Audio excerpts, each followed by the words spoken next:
Hi, I'm Dana. Dana.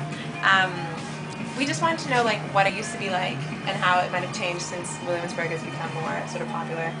I feel like we've met a lot of people who are like, let's go to Williamsburg today, and they all come down here and like hang out.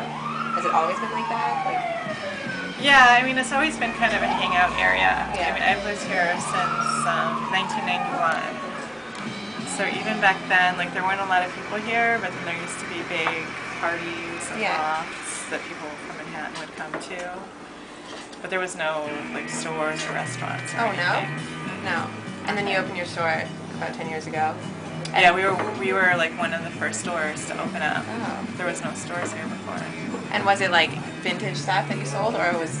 Like, No, we never really sold vintage, but people sometimes think we sell vintage because we like the vintage look, and Yeah.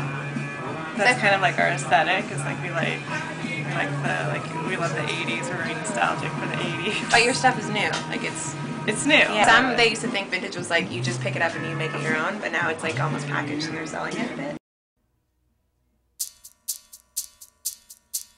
She sold her warlock and bought her drum machine. Fired her whole band cause they hated 909 beats. She's got a loft space, takes the L train to Bedford.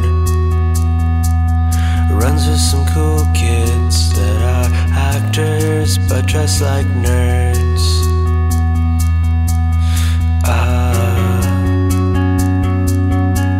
And plays pop music of the future, and no one will ever get to her.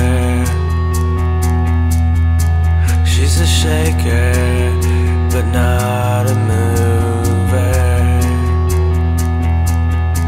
She plays pop music of the future.